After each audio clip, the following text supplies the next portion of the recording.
अपना बिहार। तो देखिए, बिहार के कई जिलों से महाशिवरात्रि के दिन बवाल और हिंसा की घटनाएं हुई। सीतामढ़ी में शिव मंदिर में तोड़फोड़ हुई तो नालंदा में शिव बारात पर हमला हुआ।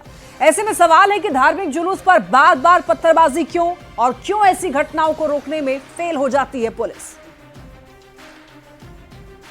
ये देखिए, इन पत्थरों को देखिए, एक दो नहीं बल्कि हर ओर बिखरे पड़े हैं। जब शिव बारात निकल रही थी तो उस पर पत्थर चलाए गए। जो पत्थर चला रहे थे वो क्या हिंदुओं को सबक सिखाना चाहते थे? क्योंकि पीड़ित पक्ष ने मुस्लिम समुदाय के लोगों पर हमले का आरोप लगाया है। बलमार पीट लगा, हल्ला हुआ इसी तरह से कि मार दिल के मैंने ऐसा कुछ नहीं था। मुसलमान जी नहीं, जख्मी है वो, शायद यहाँ से रेफर किया गया है। तस्वीरें नालंदा के मफी गांव की है। शिव बारात के दौरान हुई पत्थरबाजी में कई लोग घायल हुए। दोनों तरफ से 10 लोगों को अरेस्ट किया गया है। नालंदा के मफी गांव में शिव बारात पर हुए हमले के बाद फिलहाल हालात पुलिस के नियंत्रण में है। पुलिस का कहना है कि ये आपसी विवाद का मसला है। पुलिस नालंदा की घटना को आपसी विवाद बता रही है, लेकिन सीतामढ़ी में भी शिव मंदिर में तोड़फोड़ की गई, पुजारी की झोपड़ी फूंक दी गई। सवाल है कि शिव मंदिर में तोड़फोड़ क्यों की गई? क्या वो भी आपसी विवाद का मामला है? खैर, इस तरह का कोई मामला नहीं है कि इस जुलूस को लेकर या कोई सांप्रदायिक मामला को लेकर या कोई इशू जो है कम्युनल इशू को लेकर, ऐसा नहीं हुआ है। ये पूरी घटना आपसी विवाद है। महाशिवरात्रि पर बवाल की खबर वैशाली और मुजफ्फरपुर से भी आई, जहां शिव भक्तों पर पुलिस ने लाठीचार्ज किया। फिलहाल चारों ही जिलों में बड़ी संख्या में पुलिस बल को तैनात किया गया है। किसी भी तरह की अफवाह पर ध्यान नहीं देने की अपील की गई है। लेकिन सवाल है कि आखिर बिहार में हो क्या रहा है? हिंदू त्योहारों पर बार बार हिंसा क्यों? पिछली घटनाओं से पुलिस क्यों नहीं लेती सबक? उपद्रवियों पर ठोस कार्रवाई कब होगी? अगर हुई होती सख्त कार्रवाई तो क्या कर पाते ऐसी हिमाकत? Bureau report, news 18।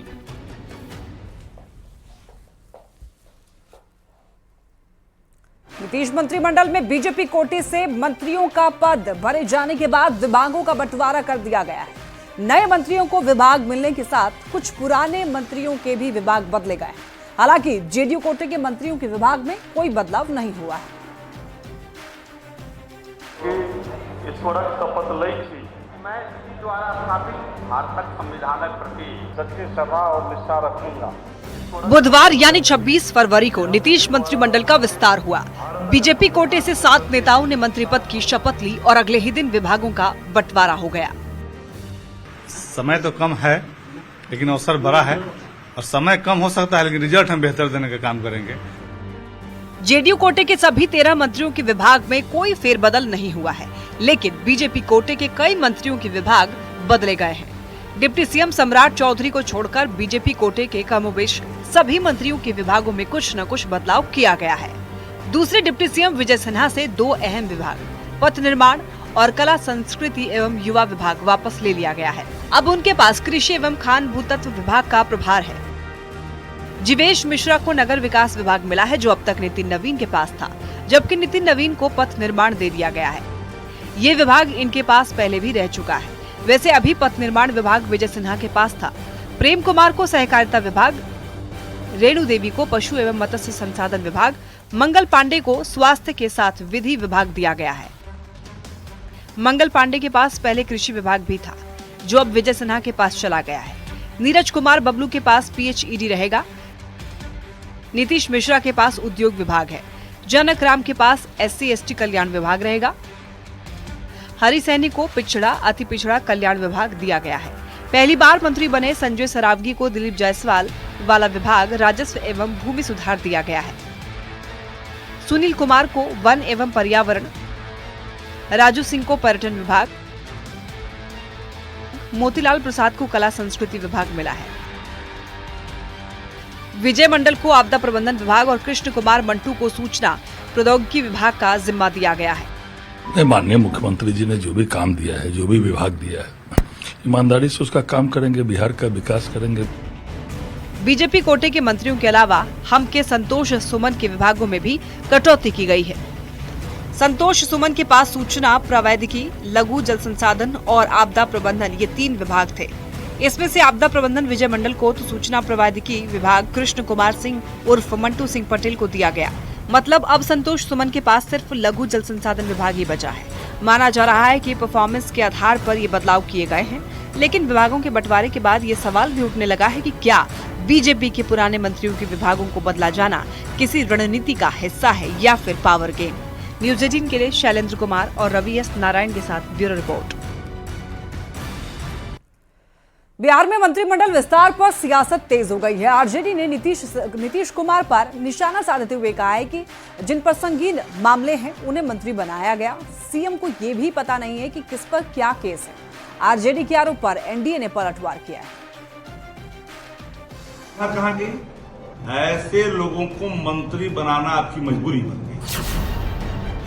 पिता पुत्र दोनों अदालतों में दस्तक दे रहे हो। अब वैसी स्थिति में वो पार्टी भी सवाल खड़े करे तो इससे बड़ी कोई विडंबना नहीं हो सकती।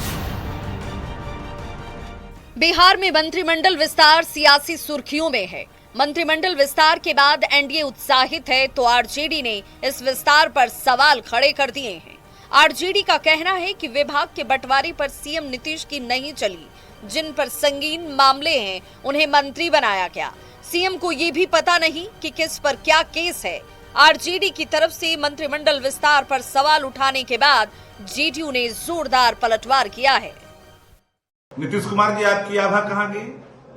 आपका यूएसपी मंत्रिमंडल के विस्तार में मरता हुआ दिखाई पड़ा। जिन पर संगीन मामले हैं, ऑलरेडी इन्वेस्टिगेशन ऑनगोइंग है, गंभीर आरोपों के घेरे में है, ऐसे लोगों को मंत्री बनाना आपकी मजबूरी बन गई कि इनको ये बात का भी इल्म नहीं कि किस पर कौन से संगीन मामले चल रहे हैं।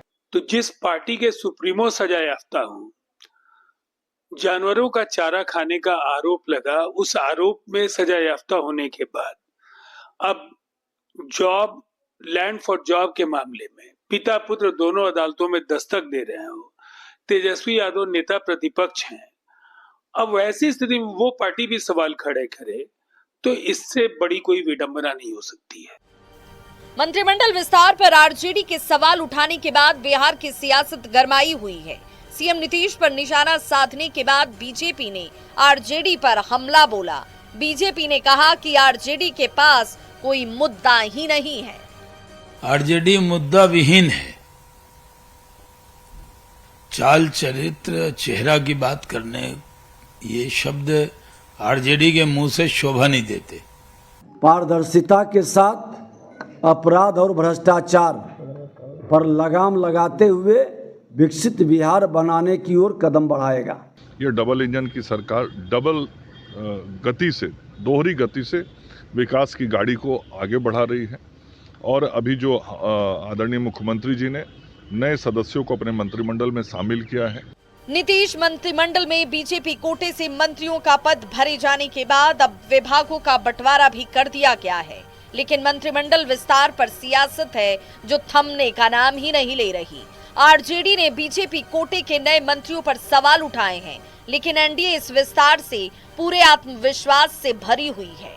बिहार चुनाव से पहले जातिगत समीकरण साधने की पूरी कोशिश की गई है।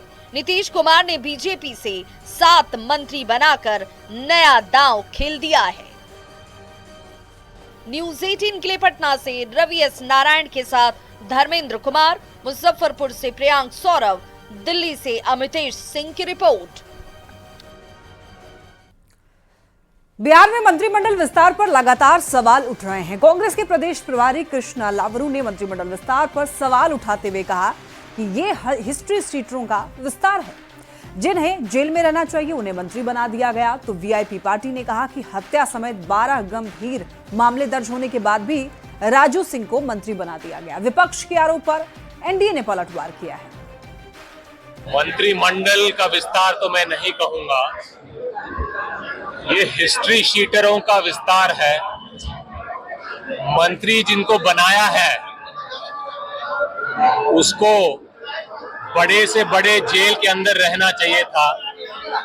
जिसने इतने हत्या की है, जिसपे इतने आरोप लगाए हैं, उनको चुनाव से पहले मंत्री बनाकर अमित शाह, मोदी, नीतीश जी ने ये साबित कर दिया है कि बिहार में लॉ एंड ऑर्डर की कोई तवज्जुह नहीं है, असली जंगल राज तो डबल इंजन की सरकार चला रही है।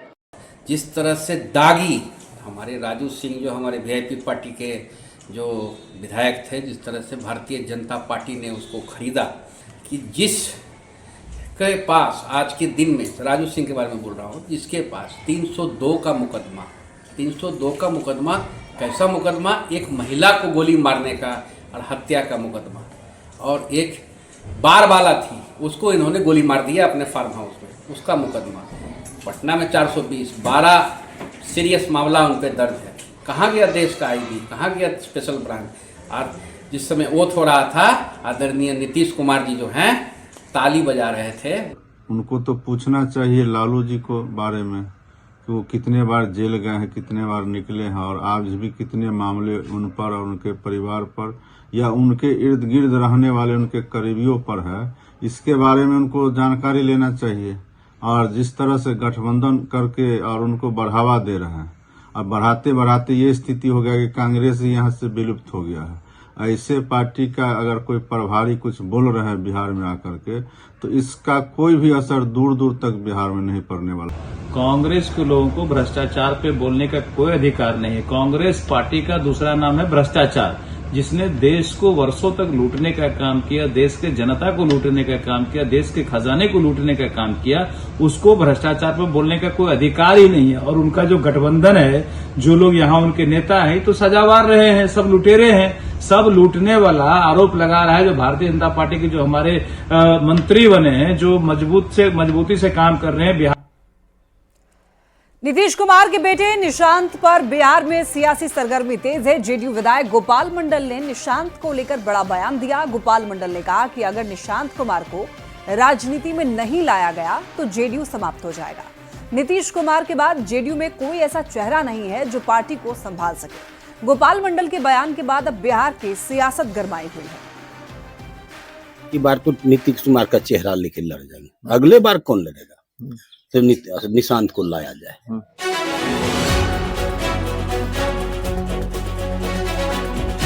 नीतीश कुमार के बेटे निशांत कुमार के सियासत में आने के सवाल पर बिहार की सियासत लगातार गरमाई हुई है। अब जेडीयू के भीतर भी निशांत को राजनीति में लाने की मांग तेज हो गई है। गोपालपुर से जेडीयू विधायक गोपाल मंडल ने निशांत को लेकर बड़ा बयान दे दिया है।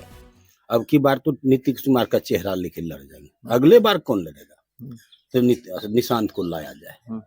तो निशांत को ला के अगर खड़ा कर देगा, अभी नहीं बाद में ही ला के खड़ा कर देगा, तो फिर कोई थोड़ा है जदयू वाला कहेगा ये हमको मुख्यमंत्री नहीं चाहिए। नीतीश कुमार का बेटा है, हम लोग को चाहिए एक लीडर, और नहीं तो स्थिर हो जाएंगे तो जदयू समाप्त हो जाएगी। ऐसा कोई चेहरा नहीं है नीतीश कुमार के अलावा जदयू को संभाल सकता। जेडीयू विधायक गोपाल मंडल के बयान पर सियासत गरमा चुकी है। जेडीयू के दूसरे नेता और सहयोगी बीजेपी जहां सधे हुए अंदाज में बयान दे रही है और सब कुछ नीतीश कुमार और उनके बेटे निशांत पर छोड़ चुकी है, वहीं विपक्ष के नेता का कहना है कि अब जेडीयू कुछ भी कर ले, उनकी नैया डूबने वाली है। देखिए, गोपाल मंडल जी ने जो निशांत जी के संबंध में बयान दिया है, ये कहीं ना कहीं जनता दल यू के अंदर जो बेचैनी है, जनता दल यू के विधायकों में जो बेचैनी है, उसका प्रकटीकरण है। और यह स्पष्ट रूप से दिखता है। विरासत की राजनीति के माध्यम से जनता दल यू के नेता आज जेडीयू कितना लाचार हो गई है वो दिखता है। जो राजनीति में नहीं है, जिसके दूर दूर तक कोई राजनीति से लेना देना नहीं है, उस पे ये लोग दाव लगाने की कोशिश कर रहे हैं। ये दिखाता है कि जेडीयू में कितना अंतरकलह है और कितना विरोधाभास है एक दूसरे से, कि पार्टी को अब खाई में जाना निश्चित है, और ये बिल्कुल होना भी चाहिए। ये किसी भी इंडिविजुअल का संवैधानिक अधिकार होता है कि अपने जीवन में वो क्या करेंगे, राजनीतिक या सामाजिक जीवन में अपना योगदान किस तरह से देंगे। तो इन बातों का जवाब आदरणीय निशांत जी के पास है। लोग अपने हिसाब से पॉलिटिकल एंगल सेट करते रहते हैं, लेकिन इसका कोई मतलब नहीं बनता। निशांत जी राजनीति में आएंगे या नहीं आएंगे, ये निशांत जी स्वयं तय करेंगे। वो अगर राजनीति में आएंगे तो उनकी भूमिका क्या होगी पार्टी में, ये जदयू का नेतृत्व तय करेगा। लेकिन जो हमारी पार्टी का मसला है, भारतीय जनता पार्टी का, तो ये स्पष्ट है कि निशांत जी अच्छे आदमी हैं, सच्चे और अच्छे लोग राजनीति में आएंगे तो भारतीय जनता पार्टी उनका वेलकम करेगी। निशांत कुमार राजनीति में आएंगे या नहीं, ये बिहार की सियासत में इस वक्त बड़ा सवाल बन गया है। निशांत की राजनीति में आने के सवाल पर बिहार में सियासी सरगर्मी बढ़ी हुई है। अब गोपाल मंडल ने बड़ी मांग कर एक कदम और आगे बढ़ा दिया है। न्यूज़ 18 के लिए भागलपुर से आशीष रंजन के साथ पटना से रवि एस नारायण की रिपोर्ट। सिवान में पुलिस और एक बदमाश के बीच मुठभेड़ का ऐसा मामला सामने आया है जिसे सुनकर आपको लगेगा कि आप किसी फिल्म की कहानी देख रहे हैं। क्या है पूरा मामला, इस रिपोर्ट में आप खुद देखिए।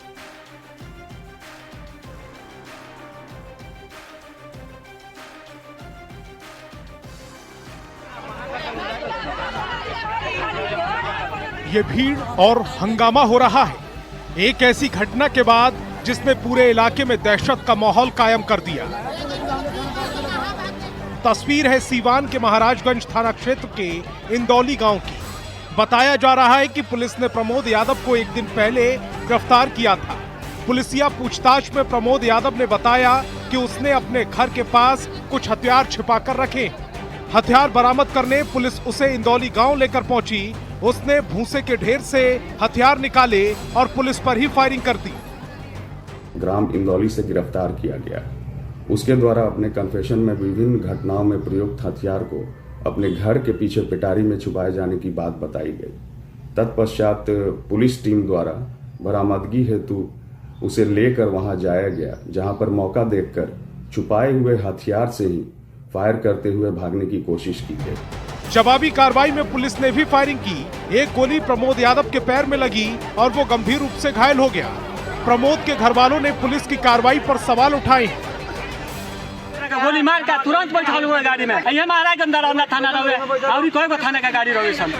घायल प्रमोद यादव पर कई थानों में करीब 6 केस दर्ज है। फिलहाल प्रमोद यादव को इलाज के लिए अस्पताल में भर्ती कराया गया है। उसकी हालत गंभीर बताई जा रही है। सीवान से संवाददाता मृत्युंजय कुमार के साथ ब्यूरो रिपोर्ट। कहते हैं शिक्षक समाज को गढ़ता है, समाज के भविष्य को संवारता है, यानी बच्चों को शिक्षित करता है। पर जहानाबाद से एक शिक्षिका का ऐसा वीडियो सामने आया है जिसे देखकर आप हैरान हो जाएंगे। केंद्रीय विद्यालय की शिक्षिका को फिलहाल सस्पेंड कर दिया गया है, लेकिन आखिर क्यों सस्पेंड कर दिया गया है, क्यों और ये क्या पूरा मामला है, इस रिपोर्ट में आप देखिए। And me being here, I can see it every day. The ground reality is Bihar is just people have no civic sense. Not even kidding. I mean, the people who want to travel from Bihar to Delhi, it is just people have made it so difficult for us because, oh God, they have zero civic sense. I mean it, zero civic sense. Video में दिख रही ये महिला शिक्षक हैं, वो भी किसी ऐसे वैसे स्कूल की नहीं, देश के सबसे प्रतिष्ठित शिक्षण संस्थानों में से एक केंद्रीय विद्यालय संगठन के शिक्षक। पर इनकी भाषा ऐसी है जिसे सुनकर आप कान पर हाथ रख लेंगे। And me being here, I can see it every day. The ground reality is Bihar is just. इनकी पूरी बात ना हम आपको सुना सकते हैं, ना आप सुन सकते हैं। इस महिला का नाम है दीपाली शाह, जो जहानाबाद में प्रशिक्षु प्राथमिक शिक्षिका के तौर पर तैनात थीं। इस दौरान दीपाली ने एक वीडियो बनाकर सोशल मीडिया पर डाला और बिहार को जमकर गालियां बकीं। दीपाली का ये वीडियो सोशल मीडिया पर वायरल हो गया। बिहार के लोगों में इसे लेकर गुस्सा फूट पड़ा। जहानाबाद की डीएम अलंकृता पांडे ने भी मामले को गंभीरता से लिया और वायरल वीडियो की जांच के आदेश दिए। फिलहाल आरोपी शिक्षिका को सस्पेंड कर दिया गया है और मामले की जांच की जा रही है। TRE 3 के अभ्यर्थी